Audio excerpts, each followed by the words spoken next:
Bagong, ang tawag dito, Uniform National Lifeline Subsidy para sa mga marginalized sektor.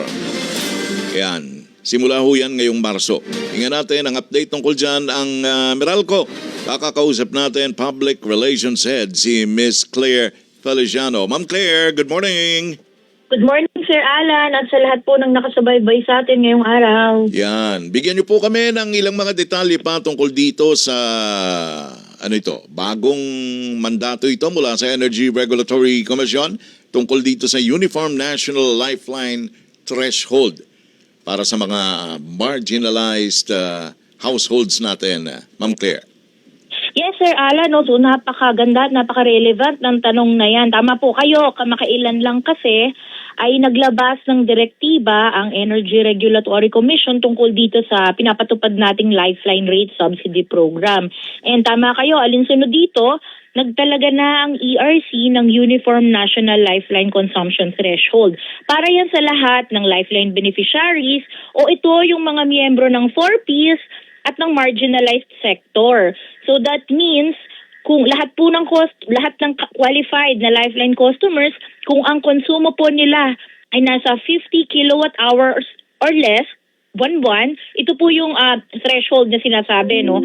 100% ang makukuha nilang discount sa kuryente. So epektibo po 'yan sa billing simula dito sa paparating na Abril. Dati po kasi, sir, no, magkakaiba yung discount na binibigay ng mga distributors kagaya ng Meralco. So now, with this directive of the ERC, pare-pareho na yan sa buong bansa. Pero bukod dyan sa beyond the threshold, no, again, that's 50 kilowatt hours or less na 100% discount. For Meralco Lifeline customers naman, since tayo po kasi matagal na nating pinapatupad ang programang ito, no, patuloy pa rin naman nating ipatutupad yung discount para naman sa mga kumukonsumo ng 51 kilowatt hours hanggang 100 kilowatt hours. So for 51 to 70 kilowatt hours consumption, may 35% discount pa rin po. And for 71 to 100 kilowatt hours, may 20% discount pa rin po. But again, this discount po ay pwedeng i-avail ng Lifeline customers natin or yung mga consumer na bahagi ng marginalized sector. Ito po yung mga 4Ps at saka yung mga low-income households. Basta po meron po silang certification mula sa kanilang Social Welfare Development Office. Doon sa LGU mismo yon, Ma'am Claire, Yes, tama no? po kayo. Yes, local DSWD office po nila ito sa kanilang munisipyo. Okay. Balikan natin. Ang existing 50 kilowatt hour per month and below, pag miyembro ng 4P, sila yung wala nang babayaran ng kuryente. 100% Yes, discount. Po. Okay. Yes, Sir Alan, tama po kayo. And then sa bahagi ng Meralco, binabanggit nyo, meron pa kayong additional para dyan kung 51 hanggang 100 pero may bracketing. 51 to 100 kilowatt hour kada buwan. Yes, tama kayo, sir. For 51 to 70 kilowatt hours, nasa 35% po. And for 71 to 100 kilowatt hours, nasa 20% po yung discount.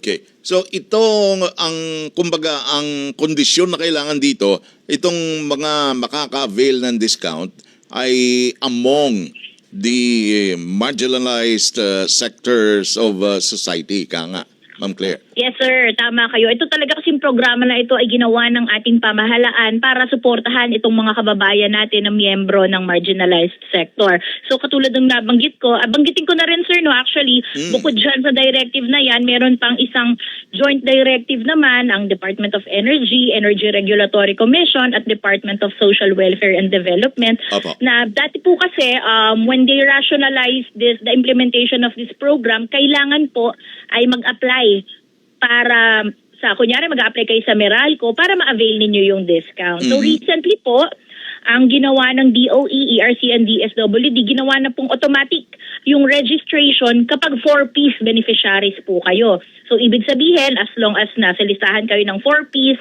pwede kayong maka-avail ng discount without applying na. Automatic na po. Basta po, for Meralco again, kung ang konsumo nyo ay 100 kilowatt hours and below, makakakuha na kayo ng discount. No need to apply. Okay. Ma'am Claire, of course, ito ay malaking ginhawa ika nga doon sa mga binabanggit natin na sektor. na mga consumer din ng kuryente, of course. Pero meron po bang mga inaasahan din na possible effects itong mga bagong patakaran na ito doon sa iba pang mga consumer na hindi naman sakop nitong tinatawag ho na Lifeline program, ma'am? Opo.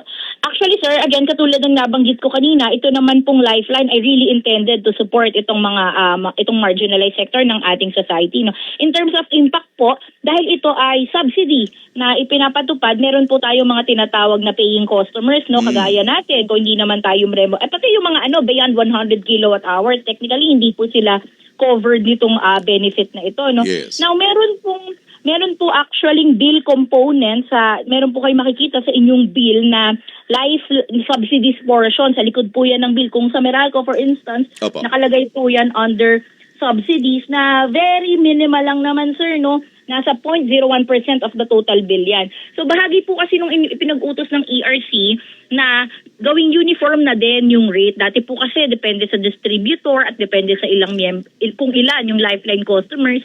Dati po magkakaiba yan. Pero ngayon, ang inutos ng ERC, uniform na din po yung rate, which is 1 centavo per kilowatt hour. Ito na yung makikita natin sa bills natin starting March billing period naman po. Although, with that, very minimal lang naman po yan, no? So halos hindi yan nararamdaman, and ito po yung structure na ginawa para makatulong tayo sa ating mga kababayan po. Okay. Ito pong aspetong ito ay paano natin may papabatid ng malinaw doon sa mga magiging beneficiaries ng diskwento na yan sa kuryente? Opo, kasama namin ang Department of Energy at ang Energy Regulatory Commission sa pagpapadating nitong mensaheng ito sa ating mga qualified na customers. Actually, matagal na po nating pinapatupad itong programa na to, and yung Yes. communication efforts natin, sir, tuloy-tuloy yan.